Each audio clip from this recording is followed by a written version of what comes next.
정부 지원 사업이라고 하는 게 굉장히 이제 범위가 넓죠. 어디서부터 어디까지가 정부 지원 사업이냐라고 할 수가 있는데, 또 여러분들이 그냥 알고 계시는 거에서 가장 쉬운 게 이제 정책자금 보통 얘기를 하시잖아요. 정책자금 맞습니다. 정책자금은 맞는데 정확한 의미는 정책자금은 융자를 얘기하는 거고요. 그러니까 융자가 아닌 우리가 보통 말하는 보조금 또는 출연자금이라고 하는 이제 R&D 자금을 보통 통칭하는 자금들이 있죠. 이제 그런 것들도 전부 통칭해서는 지금 제목으로 써 있는 정부 지원 자금이에요.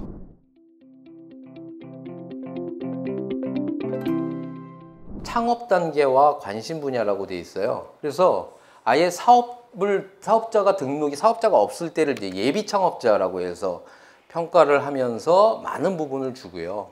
그 다음에는 이제 초기라고 해서 3년 미만에 대한 부분. 그 다음에 도약이 창업 3년에서 7년 미만입니다. 정부에서 말하는 그 창업 기업의 기준은 7년입니다. 그래서 7년 미만이 보통 우리가 말하는 창업 기업이고요. 요번에 그 코로나 팬데믹 이후에 특히 올해의 특징이 그 1년 미만 기업들에 대한 그 지원을 굉장히 많이 합니다. 기업이 생겼어도 1년 미만. 그리고 여기 가운데 있는 창업 초기 3년 그러니까 창업인 3년 미만 기업들은 특징적으로 평가를 할 때, 특히 R&D 같은 평가를 할 때는 재무제표에 대한 부분을 거의 보지 않습니다.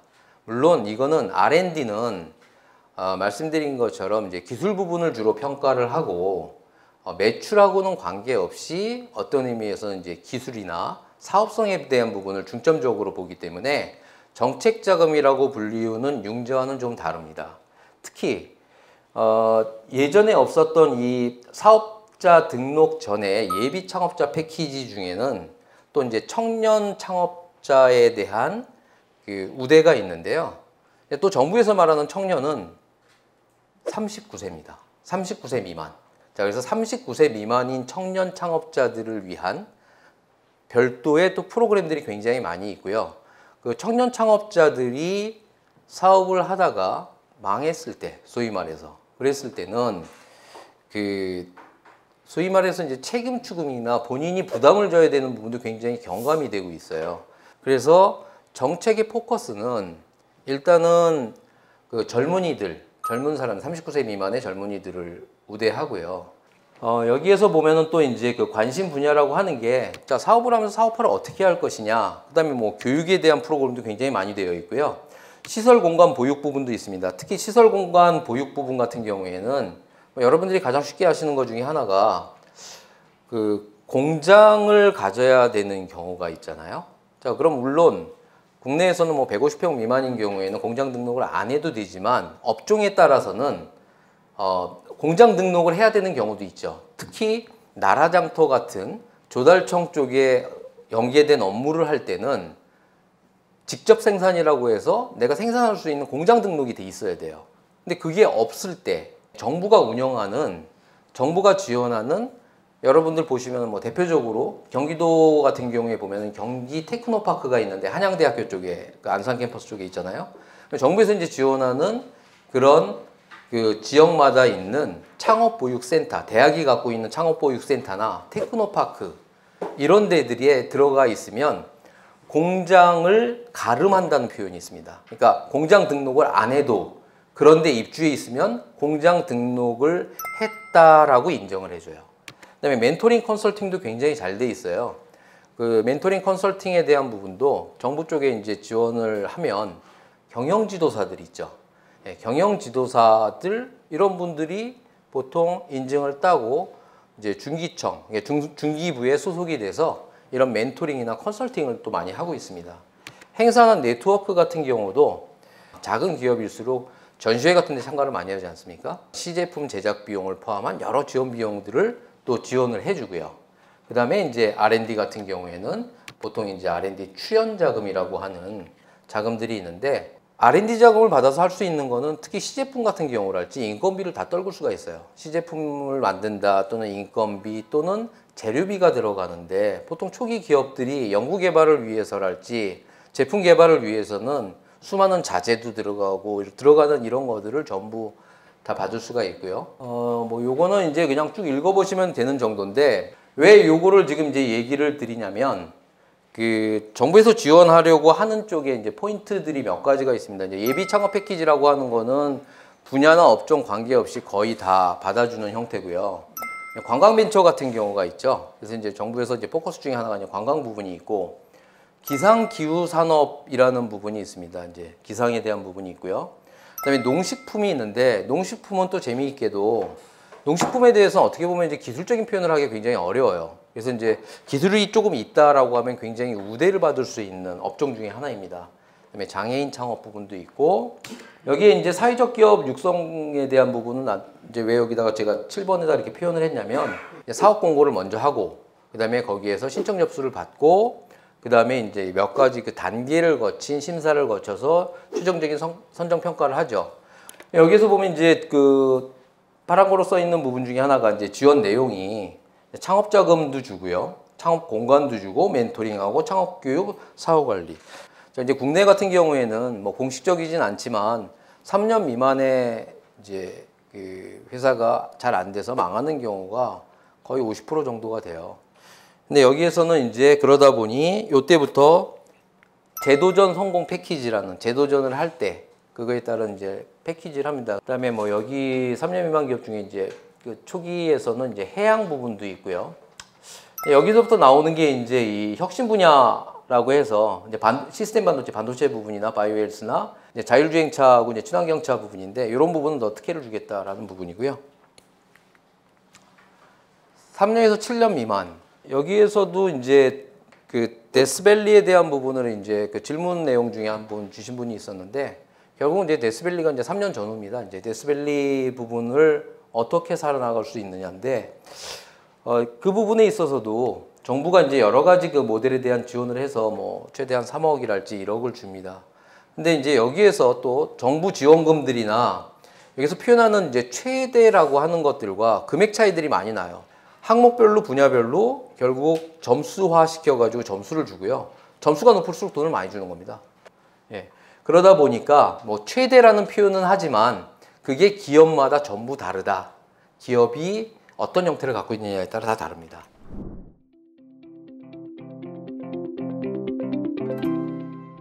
우리가 어떤 업종, 어떤 형태가 돼야지 지원을 받느냐인데, 반대로 지원을 못 받는 것들은 그냥 우리가 상식선에서 보통 보면 돼요. 상식선이라고 하는 거는 우리가 보통 알고 있는 어떤 유흥, 숙박 또는 뭐 주류 이런 것들이요. 예. 이런 것들 상식선에서 우리가 이거는 좀 아니다라고 하는 것들은 지원이 안 되고요. 나머지는 다 됩니다. 단지 그 제조업 서비스 도소매인데, 제조업은 뭐 여러분들이 잘 아시는 분야고요. 여기에서 그 어떤 사업이냐라고 했을 때 이 나뉘어지는 카테고리는 재무제표를 한번 생각을 해보세요. 재무제표를 봤을 때 재무제표에서 이게 쉽게 드러나죠. 우리가 제조를 하면 제조업인데 재무제표, 손익계산서에는 뭐라고 표현이 되죠? 제품이라고 표현이 됩니다. 제품 매출. 그렇죠? 그리고 가운데 있는 서비스는 제조도 아니고 도소매도 아닙니다. 그래서 서비스는 가로 열고 닫고 용역이라는 표현도 되죠. 내가 못하는 거를 남이 해주는. 그래서 이제 가장 대표적인 게 서비스에서는 우리가 말하는 IT 기업들이 다 서비스 기업이에요. 그런데 이 서비스는 왜 제가 가운데 써놨냐면 제조업과 도소매의 딱 중간이에요. 도소매는 말 그대로 유통이죠. 얘는 또 재무제표에 어떻게 표현이 되어 있냐면 상품으로 표현이 되어 있습니다. 그래서 상품은 장소의 이동 내지는 재화의 이동일 뿐이지 그걸 만들지는 않았잖아요. 그러다 보니까 이제 도소매 부분은 평가에 있어서 가장 평가절하를 당하고요. 요거는 금융권이나 그 보증기관이나 똑같습니다. 극단적으로는 10분의 1밖에 매출을 인정을 안 해줘요. 그러니까 재무제표를 만들 때 재무제표의 형태가 똑같은 업을 하지만 제조업화가 되어 있으면 지원을 더 받을 수 있다는 얘기죠.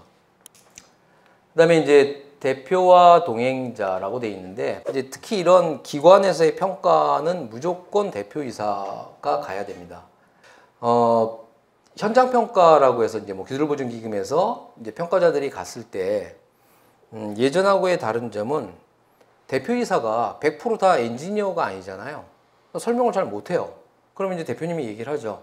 저희 쪽에 그 기술이사 아무개 불러서 같이 하죠. 라고 하면 평가기관에서 요즘에 이렇게 얘기를 합니다. 대표님이 아시는 범위 내에서만 설명하세요. 자, 아시는 범위의 의미가 여러 가지가 있어요. 진짜로 이분이 사업을 실제 경영자인지 아닌지도 알 수가 있고요.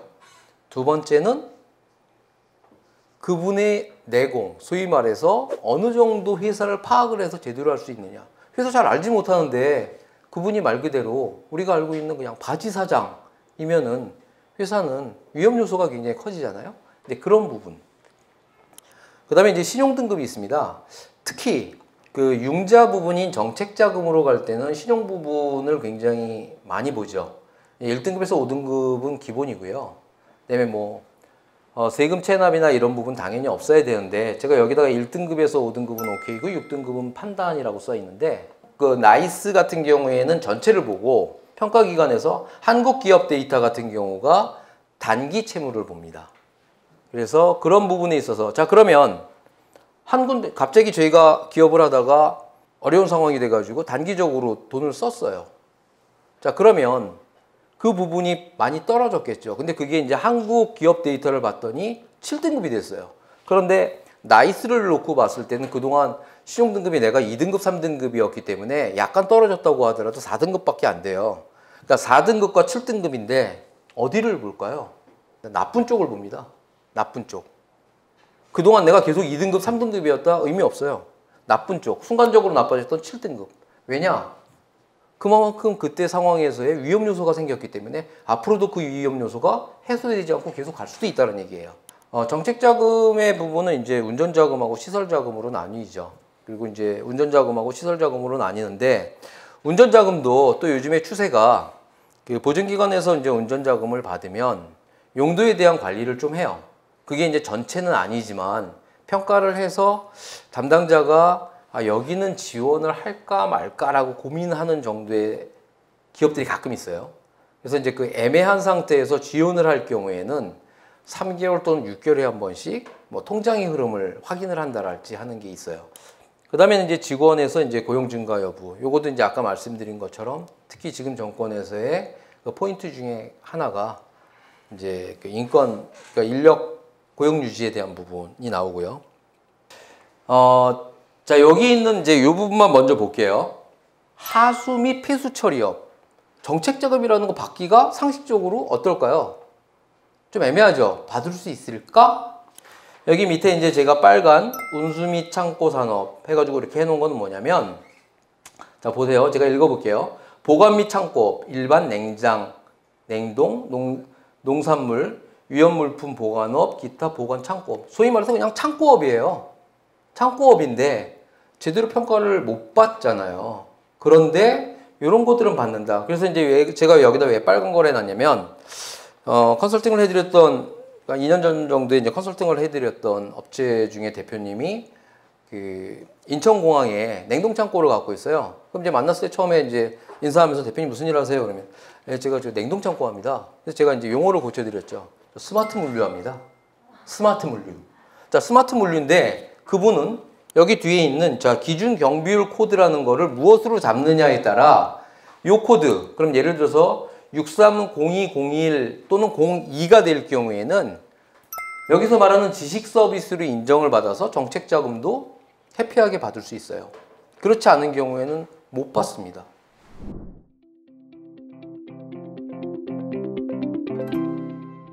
국내와 해외 사용에 대한 정책 방향과 활용 범위는 간단히 말씀드리면 이거는 이제 포인트가 세금이에요. 무슨 말이냐?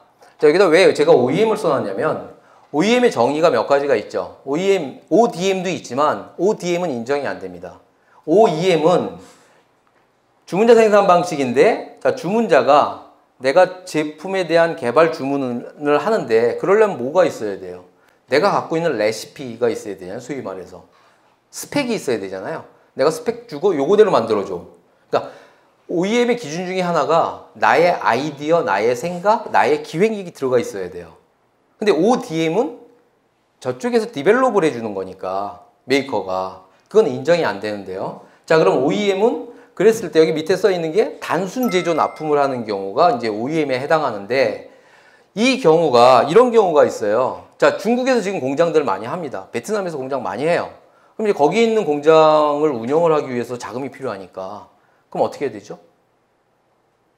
그냥 은행에 가서, 우리가 보통 제일 쉬운 게, 문턱은 제일 쉽지만 결국 어떤 조건은 가장 안 좋은 게 이제 은행이지만, 자, 은행, 그 다음에는 뭐 기술보증기금을 거래하고 있을 땐 기술보증기금, 시용보증기금이나 이런 데를 가겠죠. 그런데 거기에서 어떤 평가를 하냐면, OEM을 만들었을 때 이제 베트남에서 물건을 만들어 온다고 하시자고요. 그럼 베트남에서 물건을 만들어서 OEM이어서 나의 기술과 레시피를 주는 건 좋은데, 최종적으로 세금은 어디에 떨어집니까? 우리의 돈이 나가서 베트남에 세금이 쌓이죠. 맞죠? 그리고 그런데 이런 경우에는 지원이 안 돼요. 반대의 경우, 그 세금이 국내에 떨어지는 경우. 자, 내가 OEM을 줬는데 국내에 있는 공장, 그럼 그 공장은 세금이 어디로 납부를 하죠? 국내에 납부를 합니다. 그런 경우는 지원을 해줘요. OEM 기준에서도.